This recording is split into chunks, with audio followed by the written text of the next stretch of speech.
The Harry Potter novels cover 7 years' time, and in that time it caught the attention of millions of readers. But what happened after that 7th year? We got a little taste of what life after Hogwarts was like in the epilogue, but that just barely scratches the surface of what we know. Rowling has released tons of information about so many different characters, and in this video I'm going to go over what happened to 90 main Harry Potter characters after the series ended.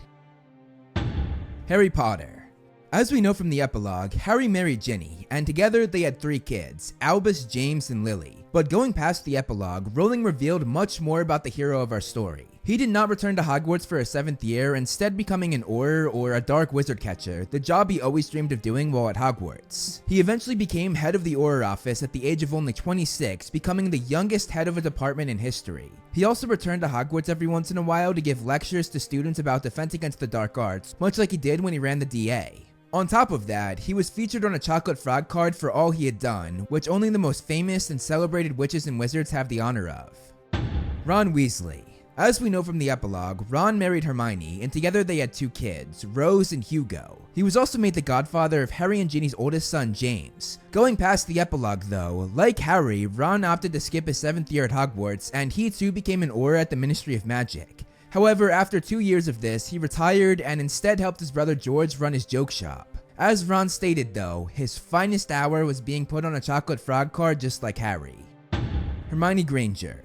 As I said, Hermione married Ron and they had 2 children named Rose and Hugo. After the Battle of Hogwarts, Hermione found her parents in Australia and restored their memories, giving her parents back. Unlike Harry and Ron, Hermione actually went back to Hogwarts to finish her 7th and final year, and afterwards she started working for the Ministry of Magic. She worked her way up, starting with the Department for the Regulation and Control of Magical Creatures, where she continued to work with Spew, fighting for house elf rights. She later became the deputy head of the Department of Magical Law Enforcement, where she assisted the ministry in eradicating the old laws biased in favor of purebloods, which was a game changer. Eventually, Hermione herself would become Minister of Magic, though this happened in The Cursed Child, so I would take that with a grain of salt. Hermione also translated her copy of the Tales of Beedle the Bard, the book Dumbledore had left her, which was originally written in runes, and she published it with all of Dumbledore's notes on every page. Because of all of her accomplishments, she joined both Harry and Ron in getting her own chocolate frog card. Ginny Weasley. After the Battle of Hogwarts, Ginny rekindled her relationship with Harry, and the two eventually got married. Ginny also pursued a career as a professional Quidditch player, and she played for the Holyhead Harpies. She retired when she and Harry wanted to start a family though, and as I already stated, they had 3 kids named James, Albus, and Lily. When the kids got a bit older, Ginny started a new career as a Quidditch correspondent for the Daily Prophet, and she made a huge name for herself in this field when she covered the 2014 Quidditch season, which ended in her covering that year's World Cup. Neville Longbottom. Following Neville's badass part in the Battle of Hogwarts, he became an Auror following the war. However, he only did this for a short time, instead pursuing his real passion of herbology. McGonagall accepted his application to teach at Hogwarts, and Neville joined the herbology department, working under his favorite professor at Hogwarts, Professor Sprout. He would sometimes impress his students by showing off his DA coin, which had become something of a badge of honor. Neville eventually became the head of Gryffindor House, which is fitting because he's one of the bravest Gryffindors who ever lived, even if he didn't start out that way. Unfortunately for Nuna fans, the two never actually dated. That was just something the filmmakers came up with. Neville actually ended up with a Hufflepuff student that was in their year who was also a fellow DA member named Hannah Abbott. The two lived at the Leaky Cauldron where Hannah was the landlady. The two had a happy life together but never had kids, although Neville was made the godfather of Harry and Ginny's middle child, Albus Potter. Luna Lovegood. Following the series, Luna became a famous wizarding naturalist who traveled the world in search of strange creatures. She discovered and classified many species that no one had ever seen before, but she was never able to find the Crimplehorn Snorkack, a made-up creature that her and her father were convinced existed. Luna ended up marrying fellow naturalist Ralph Scamander, the grandson of Newt Scamander, the man behind the textbook Fantastic Beasts and Where to Find Them, and of course the star of the prequel films. Hello. Luna and Ralph eventually had twin boys named Lorcan and Lysander, but they were much younger than the trio's kids, as Luna did not start her family until much later in life. Albus Dumbledore. Yes, I know, Albus died, but there are some notable things to go over after the series ended. Harry decided to name his second son Albus after his former headmaster, which shows how much Harry respected his mentor. Dumbledore's portrait lived on in the headmaster's office, and his portrait was known to speak wise words to students who entered. In The Cursed Child, which again I would take with a grain of salt, Harry and Dumbledore's portrait had a conversation where they told each other that they loved each other, one of the few good moments in the stage play. Severus Snape. Yes, I know, Snape also died, but he too had some notable points to go over after the series ended. Harry's middle child was also named after Snape, as he gave Albus the middle name Severus. Snape's portrait was not automatically hung in the headmaster's office despite him being a headmaster for a year, but Harry, in one of his acts of showing reconciliation to Snape, made sure that his portrait was placed there. Harry also cleared Snape's name, telling everyone how brave he had been and how he had been on their side the whole time. Voldemort. Another dead character, but again some things to go over. After the series ended, Rowling told fans the horrid ending Voldemort had upon being killed. Because he had split his soul so many times and, as Rowling described it, mutilated his soul was trapped in limbo for eternity. Because of the destruction done to it, he was unable to move on or return to the land of the living as a ghost. The man who feared death more than anything got a fate far more horrific than death. Also, after he was gone, everyone who had once feared to speak his name now felt no fear in doing so. Draco Malfoy. After seeing everything his family had believed in crumble, Draco became a changed man. He and Harry made peace following the Battle of Hogwarts, though they were never really friends. As we found out from the epilogue, Draco married Astoria Greengrass, who was actually the younger sister of a Slytherin girl in his year named Daphne Greengrass. They eventually had a son named Scorpius, and they raised him very differently than Draco was raised. Scorpius was taught that Muggles and Muggleborns should be respected, which did not sit well with Draco's parents, Lucius and Narcissa. This led to some awkward family gatherings filled with tension. Following their death though, Draco inherited Malfoy Manor and all of his family's wealth. Unfortunately, that money and wealth did not help when Astoria got sick and passed away when Scorpius was only in his 3rd year at Hogwarts, leaving Draco to raise his son as an only father. Kingsley Shacklebolt. Following the war, Kingsley was made the Minister of Magic, and he made it his duty to rid the Ministry of corruption and discrimination. He also banned the use of Dementors to guard Azkaban, and made sure that they would not be used to torment the opponents of the Ministry any longer. Kingsley revolutionized the way the Ministry worked, especially with the help of Hermione Granger, who would of course take his place as Minister of Magic when Kingsley stepped down. Dudley Dursley. Last we saw Dudley, he was making amends with his cousin Harry. I don't think you're a waste of space. Thanks. Following that, we found out that he got married and became a father of 2. He and Harry remained on Christmas card terms, and they got their families together every once in a while, something that Harry's kids dreaded. During these visits, Dudley and Harry sat silently together, rarely talking while their kids interacted and played together. And before you comment saying I missed the fact that Dudley married Cho Chang, this never happened. That was just a fan theory that for some reason so many people online believe. Petunia Dursley. As I just mentioned, Dudley had 2 kids, which made Petunia a grandmother. Petunia passed away around the year 2020, meaning she was only about 60 years old, so she died pretty young. I actually posted a theory I had on Twitter that she died because of the pandemic, which many of you agreed on, but obviously that's not canon. Petunia actually had a bit of a redemption, as we found out she kept the blanket Harry was wrapped in when he arrived at their doorstep, and when she died, she left the blanket to him in her will. Vernon Dursley. Vernon also became a grandfather to his son Dudley's 2 kids. He did not die early like Petunia did, meaning he was a widow. Unlike Dudley and Petunia, Vernon never made amends with his nephew Harry and had no sort of redemption arc in the end. George Weasley.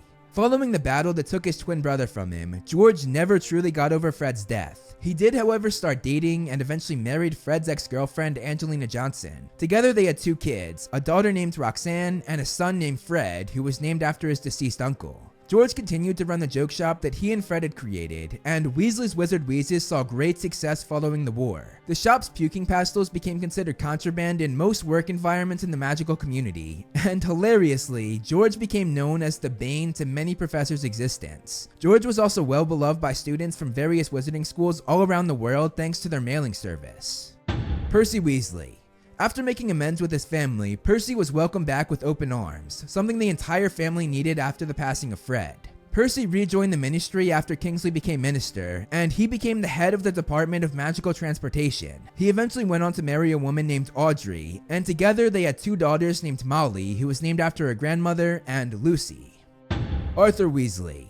After leaving the ministry and going on the run with the rest of his family, Arthur and the rest of the Weasleys returned to their home at the Burrow, and under the new leadership of Minister Shacklebolt, Arthur rejoined the ministry, returning to his original post as the head of the Misuse of Muggle Artifacts office, Arthur being thrilled to work with Muggles again. Later on though, he was promoted to a huge position as the head of the Department of Magical Law Enforcement. Arthur also became a grandfather to all of his kids' children, who I'll go over in our next character section on this list. Molly Weasley. Molly was delighted that her family grew, as she became the grandmother of 12 grandchildren, 7 granddaughters, one of which had her namesake, and 5 grandsons, all of whom she adored. Charlie Weasley.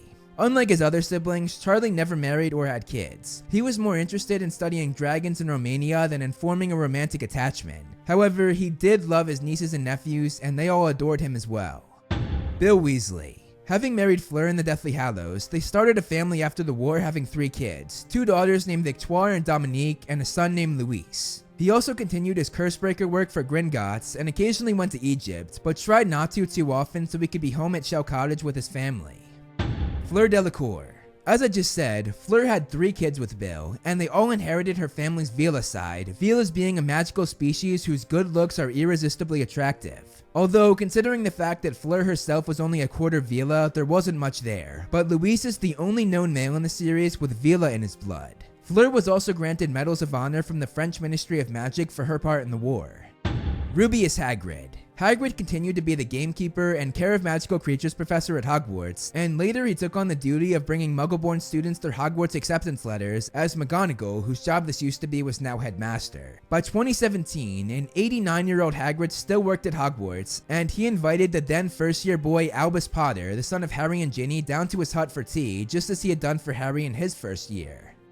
Minerva McGonagall. Following the Battle of Hogwarts, McGonagall was awarded Order of Merlin First Class, and she was featured on her own chocolate frog card. McGonagall was then unanimously chosen to be the headmistress of Hogwarts. In her first year as headmistress, she accepted those students who had not had a full year of school due to the war, allowing people like Hermione Granger and Dean Thomas to complete their final year of Hogwarts, both of whom had been on the run for the entire previous year. Minerva was vital in taking Hogwarts to its next stage, free of the Defense Against the Dark Arts professor curse, bringing in brilliant new professors like Neville Longbottom, and honoring those they lost every year on the anniversary of the Battle of Hogwarts. Dolores Umbridge. Following Voldemort's fall, Kingsley ensured that Umbridge paid for her crimes against the innocent Muggleborns she sent to Azkaban with the Dementors, and she herself was arrested, tried, and convicted to a life sentence in Azkaban. However, considering the fact that Kingsley took the Dementors from the prison, it wasn't nearly as bad of a punishment as she gave to all of those innocent Muggleborns. Newt Scamander. Newt is the only Fantastic Beasts character on this list, but I wanted to add him because his story after the prequels is really interesting. Newt ended up marrying Tina, and together they had a baby, who would later give Newt and Tina a grandchild named Ralph, who I already mentioned married Luna. Newt was responsible for the inception of the werewolf register, making all werewolves register with the ministry so they could keep tabs on them. He created the ban of experimental breeding, stopping things like basilisks and acromantula from being bred, which Newt personally said was his greatest achievement in life. Newt also worked extensively with the Dragon Research Restraint Bureau, which led him all around the world, allowing him to gather more information for new editions of Fantastic Beasts and where to find them. Newt was later awarded Order of Merlin Second Class for his services to Magizoology, and he also got his own chocolate frog card. In 2017, the classified documents about his involvement in the events during the Fantastic Beasts film started to leak, so Newt got ahead of the curve and wrote a book discussing everything, saying he had been the first wizard to ever capture Grindelwald, and admitted that he played an active role in defeating him over the next few decades.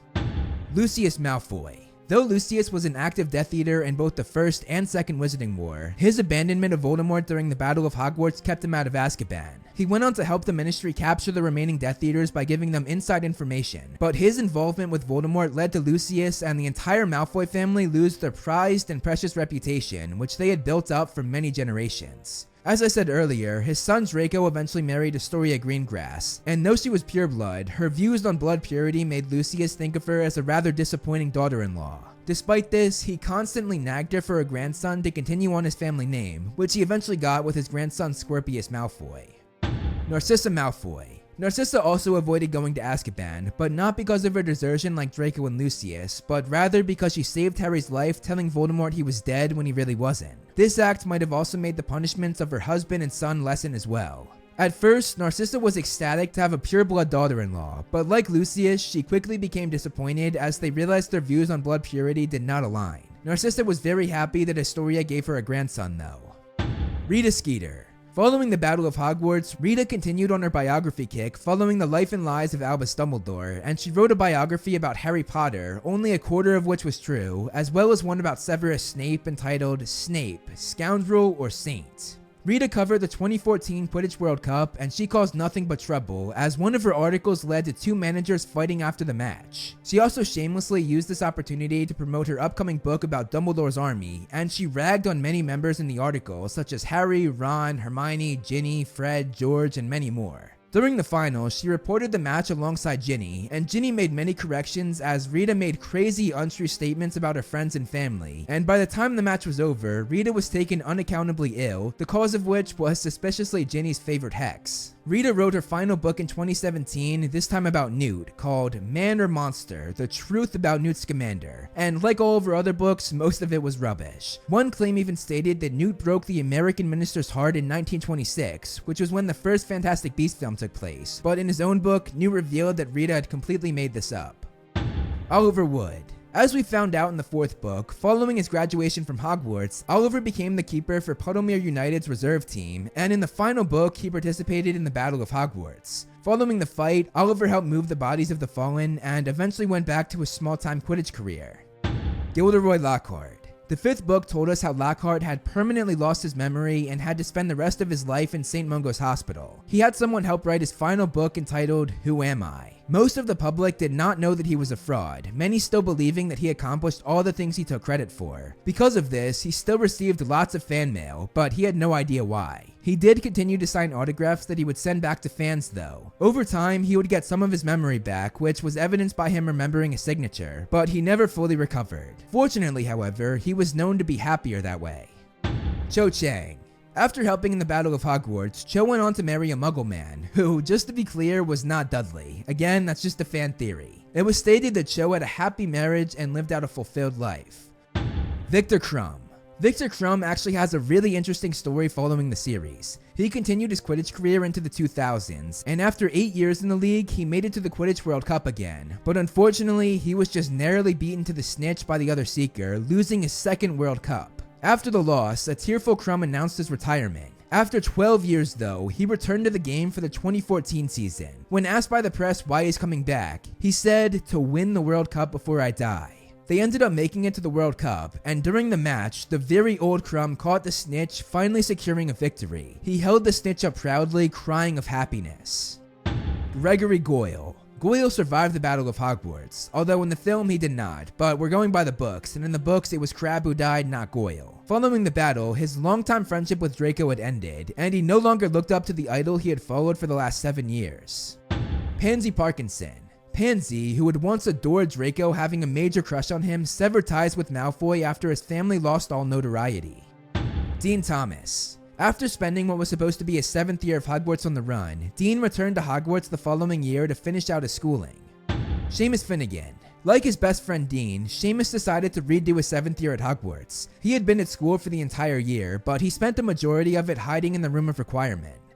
Barty Crouch Jr. Barty Jr. got a fate worse than death, as he received the Dementor's kiss at the end of the Goblet of Fire, which was actually an accident caused by Fudge. Crouch was sent back to Azkaban, though this did not mean much, as his mind was completely gone. Voldemort didn't even think it was worth it to break him out during the events of the Order of the Phoenix or the Deathly Hallows, meaning Barty Jr. spent the rest of his life in his cell.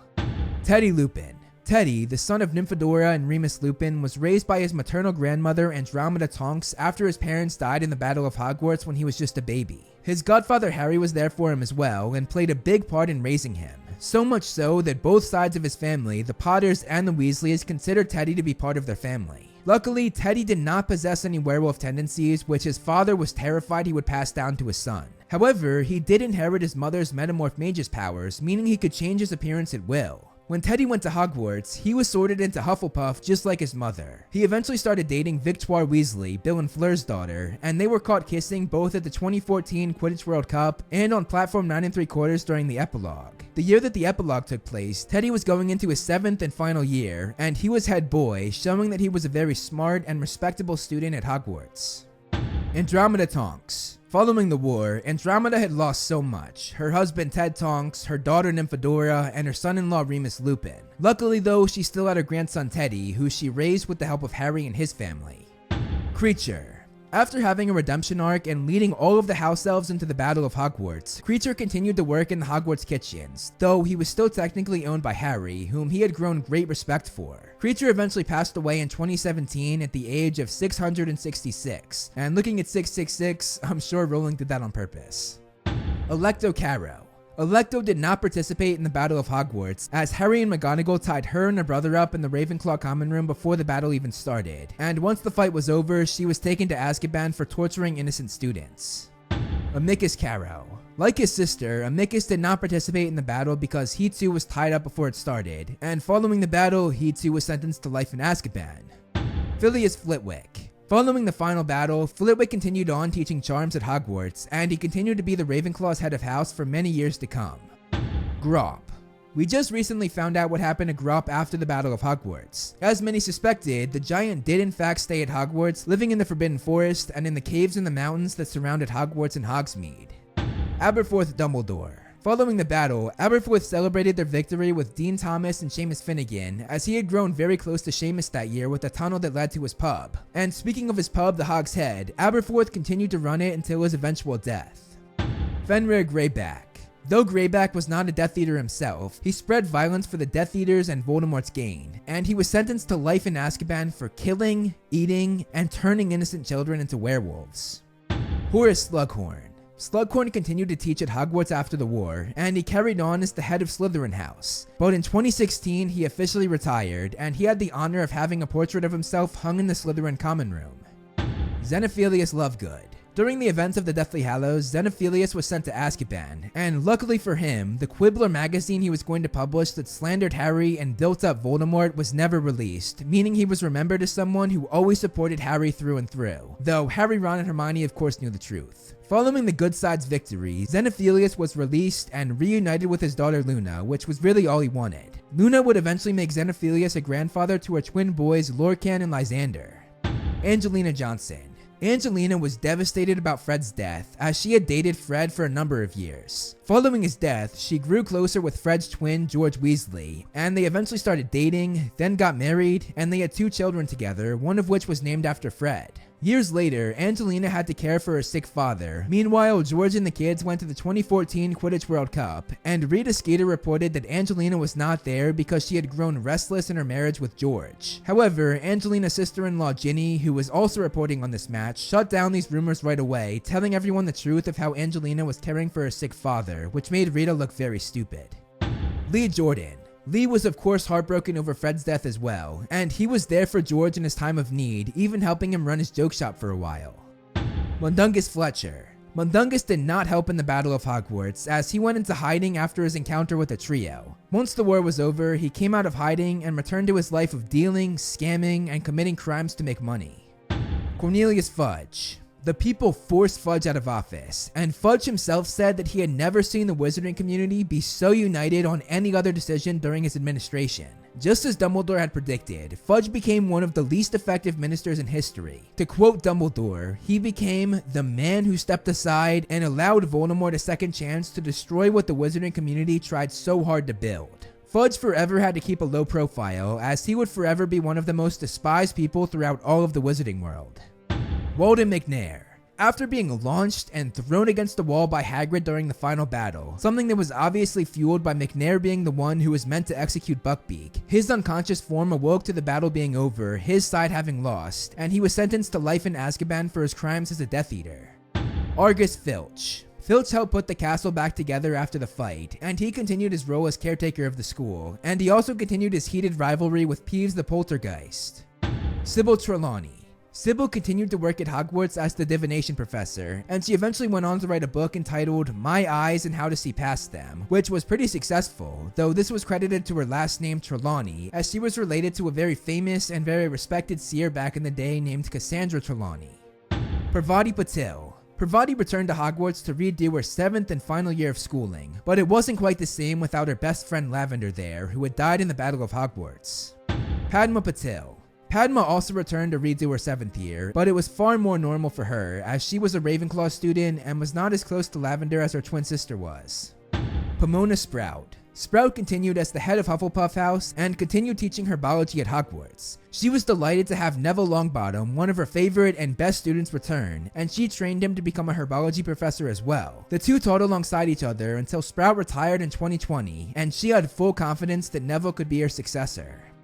Garrick Ollivander. Ollivander returned to his wand shop after the war ended, and after fixing it up a bit as it had been raided and empty for 2 years, he was back in business. Augustus Rookwood. Rookwood, the Death Eater responsible for Fred's death in the final battle, was later stunned by Aberforth Dumbledore, and following the battle, he was sentenced to life in Azkaban. Antonin Dolohov. Dolohov, the man who killed Remus Lupin, was later defeated by Flitwick, and he too was sentenced to life in Azkaban for his crimes as a Death Eater. Olympe Maxime. Maxime continued as the headmistress of Beauxbaton, the French wizarding school. Her relationship with Hagrid unfortunately did not work out because, as she put it, she was too sophisticated for him. Pius Thicknesse. Pius Thicknesse was an interesting case for the Ministry following the war because he had acted as a Death Eater and was loyal to Voldemort while Minister of Magic, but he was under the Imperius Curse, meaning he did not know what he was doing. He was of course replaced by Kingsley, and Thicknesse was never seen as a true minister. Unfortunately for him, most of what he did, both good and bad, was wiped from the record. The Ministry did let him walk free though, which was the right decision. Cormac McLaggen. Cormac was a year older than the trio, so he finished up at Hogwarts during the events of the Half-Blood Prince. However, he was seen in the movie going back for one final year, but he didn't appear in any of the 7th book. He had moved on from Hogwarts and did not return for the Battle of Hogwarts. Corbin Yaxley. At the very end of the battle, Yaxley was defeated in a duel against George Weasley and Leah Jordan in the Great Hall, and following Voldemort's death, he was sentenced to life in Azkaban, mainly for being a Death Eater, but also for helping Umbridge capture and sentence innocent Muggleborns. Katie Bell. Like Cormac, Katie Bell finished her final year during the events of the Half-Blood Prince, but again, the film had her returning as a student in the 7th installment. Unlike Cormac though, Katie did return to Hogwarts for the final battle, which she knew to do because of her DA coin. Following the fight, she moved on with her life outside of school. Alicia Spinnet. Alicia actually graduated during the events of the Order of the Phoenix, but seeing her DA coin calling her, she too came back to Hogwarts. After the battle though, she too moved on with her life outside of school. Firenze. Having been banished by the other centaurs during the events of the Order of the Phoenix, Firenze was delighted when his herd invited him back after the Battle of Hogwarts. They had originally banished him for teaching humans their ways as a divination professor, but the rest of the herd came to realize that Firenze's views on humans was not shameful, but rather was honorable. Firenze continued to teach at Hogwarts after the battle, but he now lived in the Forbidden Forest with the rest of his herd rather than in the castle. Fawkes. The night that Dumbledore died, Fawkes sang his Phoenix Lament, which was a form of song expressed by the magical birds, and the magic of his music touched the soul of everybody who heard it. When he was finished, Fawkes left Hogwarts and never returned, because now that his beloved owner was gone, he became a wild phoenix. Buckbeak. After Sirius died, Buckbeak was left to Harry, who then decided to leave the Hippogriff with his original owner Hagrid. Buckbeak lived out his days at Hogwarts as one of Hagrid's many pets. He spent most of his time in the Forbidden Forest, and he was occasionally used by Hagrid for care of magical creatures lessons. Winky. Winky of course fell into a depression and turned into an alcoholic after her master Barty Sr. had been killed, and her other master Barty Crouch Jr., the one responsible for his father's death, was given the Dementor's kiss. Winky slowly improved over the years though, as she worked in the Hogwarts kitchens and fought in the Battle of Hogwarts. After the fight, she got control of her drinking habits, though she still had a few drinks here and there, and she continued to work in the Hogwarts kitchens. Arabella Figg. Mrs. Figg was of course a squib, meaning she was born from magical parents but had no magical ability herself. However, she did breed part Kneazle cats, a kind of magical creature, and following the war, which she was unable to fight in for obvious reasons, she continued to breed her part Kneazle cats. Blaise Zabini. Unlike in the film, Blaise did not fight in the Battle of Hogwarts. He actually left with the other Slytherin students through the Hog's Head passageway, though again the movie changed this as the Slytherins didn't escape but were sent to the dungeons. Exactly where is it I'll be leading them to, Mom? The dungeons would do. Because he did not fight in the battle though, nor did he associate with any illegal activity, he did not receive a punishment. Stan Shunpike. After Stan tried to show off in a pub saying he had inside information of the Death Eater's plans, which he really didn't, the Ministry got word of this and sent him to Azkaban. Once there was a breakout, Stan was put under the Imperius Curse, and he operated among the Death Eaters, most notably being part of the Battle of Seven Potters. After Voldemort fell, however, the Imperius Curse was lifted, and though he was originally sentenced, he was allowed to walk free. Zachariah Smith. Though Smith was a member of Dumbledore's army, he did not help in the Battle of Hogwarts, opting to instead leave the school. He was even seen pushing first-year students out of the way to get out faster. Reginald Cattermole. Reginald, along with his wife and kids, were able to escape Voldemort and his Death Eaters thanks to the trio telling them to do so. Get the kids. I'll meet you there. We have to get out the country, understand? Mafalda Hopkirk.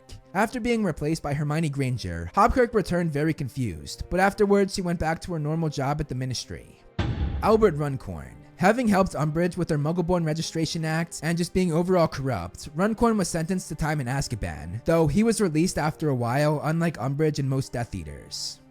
Ludo Bagman. Following the Triwizard Tournament where he tried to gamble with some goblins and lost, he went on the run, abandoning his post as head of magical games and sports in the Ministry, and after that he was sort of forgotten. That is, until a rumor popped up that an old retired Quidditch star would take the pitch again in 2014, but this of course ended up being Crumb and not Bagman. Amos Diggory. Amos never truly got over the loss of his son Cedric, despite his killers being dead themselves, as both Voldemort and Wormtail died. He eventually ended up living in St. Oswald's home for old witches and wizards. The very old Amos eventually scheduled a meeting with Harry, and here one of the few good lines in the stage play was brought up. How many people have died for the boy who lived? Which was of course referencing his son Cedric, who he believed died to save Harry. He then asked Harry to use a time turner so he could bring Cedric back to life, and it's absolutely wild that this plot point is considered canon. But anyway, when looking at Amos, he had a very sad life after his son died. Marge Dursley. After being blown up, Marge was deflated, brought back down, and had her memory wiped by the Ministry, meaning she had no memory of the events from that night. Although she didn't have that memory though, the Dursleys did, and after that, they never again invited Marge to stay with them while Harry was there. Marietta Edgecombe. After Marietta betrayed the DA, it sparked Hermione's jinx, making the word sneak be written on her face in pimples. So the question is, did she ever get this removed from her face after the series ended? The answer is yes, sort of. The pimples eventually began to fade, but she would always have scars. Justin Finch Fletchley. After having to pull out of school for his final year at Hogwarts due to him being a Muggle-born, Justin was able to return to his schooling the following year, joining Hermione, Dean, Seamus, and so many more. Rolanda Hooch. Madam Hooch returned to her post as the flying instructor and Quidditch referee, and she continued to do so for 18 years after the series ended, until finally in 2020, she retired at the age of 102. Augusta Longbottom. Having been disappointed in the way her grandson Neville turned out for most of the series, Augusta was thrilled when Neville came through a hero, and after helping him in the Battle of Hogwarts, she had never been prouder of her grandson. She also lived long enough to meet her granddaughter-in-law Hannah Abbott, and seeing Neville happy with her made her happy. Ernie Macmillan. Like so many others in their year at Hogwarts, Ernie returned for another year of school after helping fight in the Battle of Hogwarts. Poppy Pomfrey. Madame Pomfrey helped patch everyone up after the battle was over, which was a huge task considering how brutal the battle had been, and moving forward, she continued to be the nurse at Hogwarts. Around 2014 though, she retired and handed her position over to Hannah Abbott, or Hannah Longbottom, the wife of her biology professor Neville Longbottom. Thorfinn Rao. Rao was arrested following the final battle, and like so many other Death Eaters, he was sentenced to life in Azkaban. Crookshanks. Crookshanks stayed with the Weasleys while Hermione was on the run with Harry and Ron, and once the battle was over, he was reunited with Hermione. Crookshanks lived many more years, possibly even until 2021, meaning he was there while Hugo and Rose, Ron and Hermione's kids, grew up. Peeves. After the Battle of Hogwarts, Peeves sang a victory song, and moving forward, he continued to torment the students and staff in the years to come, especially Argus Filch, who even years later still had not caught Peeves enough to get him kicked out of the castle. And there it is, what happened to all 90 characters after the series ended. Let me know your thoughts in the comments below. Did anyone's fate surprise you? Did you think anyone deserved a different ending? Let me know, I can't wait to read your thoughts. That's all I have for you guys today though, so I'll see you in the next video. Thank you so much for watching, guys. I hope you enjoyed the video. You can follow me on Instagram to see more of my personal life, like my cute dog Loki, and some behind the scenes movie flame stuff. I also do similar content on TikTok and Twitter that I do here on this channel, so if you like what I do here, check them out. All the handles are right below me, and links are in the description. Over here are my wonderful patrons. If you want to be featured on the next video, plus get a few other perks, become a patron today. As always, if you liked the video, hit that like button and subscribe, and look out for more great movie flame videos on the way.